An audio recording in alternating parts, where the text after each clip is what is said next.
The Legend of Zelda Hyrule Historia has concept art from all the Zelda games up to Skyward Sword and features an in depth chronology of the series. But overall, it's a pretty average video game art book. This review will cover the quality of the physical book itself, the content of the book, the aesthetics, and the nostalgia evoked by the book. I'll also talk about how it provides insight into the development of the games. Let's start with the quality of the physical book. It's 9 inches by 12 inches. It has 240 numbered pages plus a 32-page comic in the back, so in total it has about 272 pages. The quality of the covers, pages, and images are pretty standard. Overall, the quality of the physical book itself is average. Alright, let's talk about what's inside the book, starting with the variety of images on offer. There's all sorts of stuff, from rough sketches to iteration art to finalized concept art. There's also some other fun, random things like posters or the Hylian alphabet. Geldo's topography? It's kind of a made up language typo. Alright, so how's the book organized? First, there's a large section on Skyward Sword. Then there's the official chronology. Then there's some concept art for 10 Zelda games. And then there's a comic for Skyward Sword. Overall, it's organized in a way that makes sense. The chronology section does a pretty good job of using graphics to help you understand where you are on any given page. It even has a large chart that shows all of the chronology all at once. Is there writing or insight from the artists and developers themselves? As far as comments from the artists, there's a fair amount of it in the form of original commentary that was written next to the concept art. There's also a foreword by Zelda creator Shigeru Miyamoto, and an outro by longtime Zelda developer Eiji Aonuma. I thought Eiji's little speech was nice. He's sort of an unsung hero of the series. As for the foreword by Miyamoto, well, this could be a wildly unpopular sentiment, but here I go. I had sort of a don't meet your heroes experience with the foreword, with one part in particular. In the beginning, Link was just a bunch of pixelated dots, and now he's a hero who appears fearless, capable of realistic and free movement. Ganon has turned into a powerful arch-villain, and Zelda, an incredibly beautiful woman. Really? That's what you have to say about Zelda? The woman who consistently shows street smarts and bravery, and, for example, secretly assists Link the entire way through Ocarina of Time? What you think of your creation is, wow, she's pretty. It's just so disappointing. In another book I have, he mentions how they made the ghosts in Mario 64 grow larger because it was like one of the developer's wife who would argue with him about how he worked too much. I mean, Miyamoto is undoubtedly, without debate, a creative genius who's brought unmeasured joy to millions of people. And he's probably best thought of that way, because I don't know that I'd see eye to eye with him on some other things. I will say that him posing in the foreword is very endearing. He just has such pure joy in his creation. Alright, on to the quality of the writing in the rest of the book. For the rest of the review, it'll be helpful to know that the 3 major sections of the book have different strengths and weaknesses. For example, there's a lot of developer insight for the Skyward Sword section, but there's almost none in the other sections. Each of the 3 main sections also have a different quality of writing. The Skyward Sword section has a lot of quotes from the developers. I found the writing from the developers to be pretty to the point and interesting. They're usually commenting on why they designed things the way they did and how it had an impact on the game. Some of the captions are written in a way that is mostly fine, but some people might find them annoying or strange. For example, look at this. The opening scenes of Zelda games often show Link sleeping. Is this a way of conveying the notion of a normal person waking up to the unknown and embarking on a hero's journey?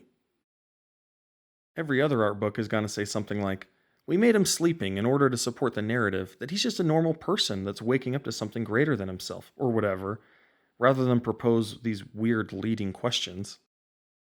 Which leads me to my next point, which is that I'm not sure who did the caption writing, but it's not really clear if it's a developer. I mean, look at this. This closely resembles Navi from Ocarina of Time. I'd be really curious to know what they were planning with that. So the tone of the book is often of a person who's very familiar with the Zelda franchise and likely has some inside information, but doesn't actually have first-hand or concrete information. And some of the writing is basically pointless. There are many unique shopkeepers throughout the Zelda series. Maybe this is because, over the years, an incredible volume of ideas have been developed for the various games in the series. Okay, what is that even saying? That they designed different characters for the different games? Obviously. Why even write stuff like that? Okay, how about the writing in the chronology section? The chronology stuff is an interesting review of all the stories in the Zelda games, but I personally found the chronology stuff to be kind of boring because all the stories are ultimately very similar and they're not very complex, nor do they have some deeper meaning beyond extolling the virtues of bravery, good over evil, so on.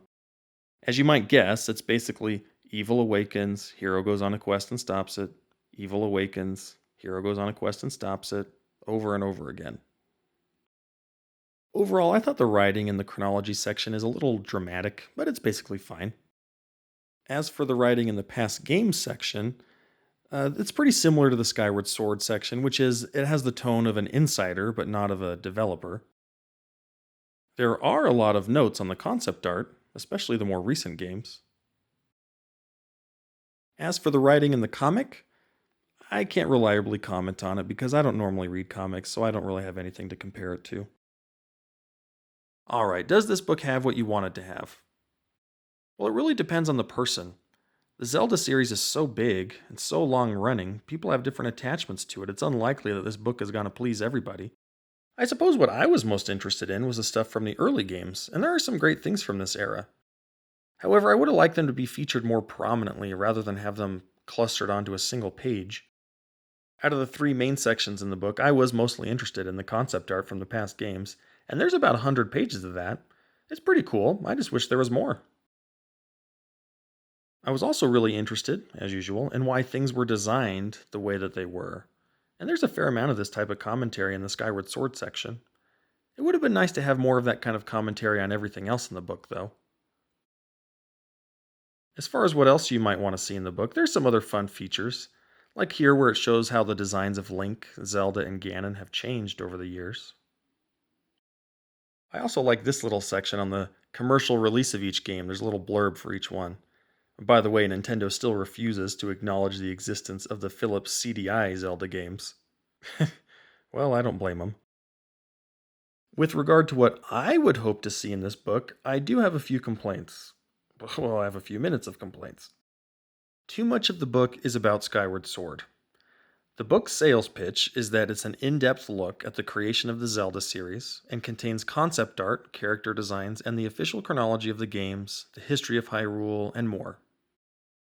I think that's actually a pretty reasonable summary of the contents. However, I do take issue with some parts of this. A huge part of the book is taken up by Skyward Sword. I think the timing of the release of the book has a lot to do with it. I think this book was basically a marketing tool for the upcoming game. About 1/3 of the entire book is about Skyward Sword, 92 pages out of 272 pages. Another complaint I have is that there's not enough about Ocarina of Time. I was disappointed that there was only roughly 6 pages on Ocarina of Time. I mean, without a doubt, it is the most popular and culturally impactful Zelda game. It's one of the highest rated, if not the highest rated, video games ever made. Every Zelda game since then has been heavily influenced by it. It's where we first see the different races, the Hylian shield, Ganondorf. For some reason, it seems like Nintendo shies away from this. Perhaps they're planning a book just about Ocarina of Time? Who knows? But it would be nice to have more content on this huge game. It's just made all the more aggravating by the amount of content there is on Skyward Sword. My next complaint is that the timeline doesn't really answer a lot of questions. The official timeline is something that longtime fans have awaited because prior to this book, I don't believe it was ever published. One issue with this chronology is that it's pretty non-committal. At the start of the chronology, it says that events may change at any time, and even says things like, "This is information that is believed to be true at this time." Why such squirrely language? This is the official chronology. Another major fan question is it the same Link in every game, or is it a different person? This book says these links might have been the same person, a series of familial descendants, or a number of heroes with different names entirely. Again, we get no real official answers in the official history. But that kind of brings me to my next point, which is that having a timeline is not necessary. Even though it's nice to have the entire chronology, it's pretty anticlimactic. I mean, this is obviously, clearly, a video game series that has had the official chronology ham fisted in after the fact. I mean, in a sense, it's interesting to see how they reconciled all the different stories and got them to connect, but there's no grand scheme or secret to the games with regard to the chronology. I personally think it kind of devalues the stories a bit to have them all officially connected. I think each game's just fine on its own. I mean, to me, it's almost as weird as if someone released an official timeline on how all the Twilight Zones are connected, or how each episode of Black Mirror is connected. I mean, they just aren't, and that's fine. And what's more, the developer agrees that the timeline is unnecessary. My opinion about the chronology may be a bit of a downer, but apparently I'm in good company. At the end of the book, after you've read through the chronology, longtime Zelda creator Eiji Aonuma straight up says that when they designed the Zelda games, the gameplay is the focus, and quote, Zelda storylines were afterthoughts. He also says that the chronology contains a few inconsistencies, and that the reader should be broad-minded enough to take into consideration that this is simply how Zelda is made. I completely agree with him, but I do find it strange to find that sentiment from a Zelda creator in a book that is primarily about the storylines of the Zelda games. I mean, it's in the title of the book. I think he's actually trying to tell some Zelda fans to kind of relax, not take things quite so seriously. So, does this book have what you want it to have? Overall, I think the series is just way too big to have one book do it justice. It's bound to not have some things you want it to have. Fortunately, there's now many other Zelda-themed books available. What's most unique about this book is that it's the go-to source for the official chronology of the series. There's some highs and some lows in this book, but overall I think it averages out. Alright, on to the aesthetics. In general, the layout of the book is fine, but some pages are pretty busy. There aren't really any full pages of art. It would have been nice to have some full page highlights of some of the impressive art, or even of the maps. I do think the cover looks pretty cool. I think the green and the gold really complement each other in a very Zelda kind of way. Are there any other weird issues with the book? Well, I do wish some of the material was presented with more page real estate. And some of the descriptive text is pretty small, but I don't think that's really a huge problem. As far as art books go, I think the aesthetics are a bit below average. Alright, how about the nostalgia factor? Nostalgia is Nintendo's most valuable asset. The Zelda games are just so great that in and of themselves they create a nostalgic feeling, and this book is sure to give you a trip down memory lane. I do think the nostalgia you'll personally experience is highly dependent on which games you've played, since obviously you won't feel nostalgia for something you've never played before. I would guess the average person hasn't played every Zelda game ever released, so looking over those parts of the book will probably lack a nostalgic feeling. There isn't really a deep dive into any one of the games other than Skyward Sword, so that's a bit of a missed opportunity with regard to evoking nostalgia. But overall, I would guess the average Zelda fan would love getting engrossed in this book. Just a couple of remarks about the backstage, behind the scenes things about this book. I got the sense that a lot of the side characters, like people in towns, were designed with stereotypes in mind, or were designed with a broad brush, rather than having realistic or complex characters. I think this actually works out pretty well in the Zelda games, because the stories aren't very deep, but you do remember some particular person in town because of their quirk.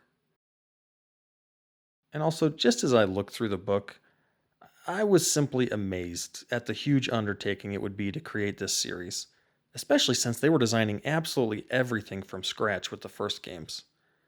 It really is amazing that Miyamoto and his team dreamed up and created this whole series. Well, in closing, I honestly think they should have just made a longer book out of each of the three sections. Just have a whole book on Skyward Sword, a whole book on the chronology, or don't, and a whole book on all the other games that have been made. As it is, each section has a different level of quality, and it kind of feels like they just put a bunch of stuff together for a Zelda book. Well, different people want different things in video game art books, but I hope this review has been helpful in showing you what you can expect from this book. If you have any complaints about this video, I would encourage you to contact my customer support center.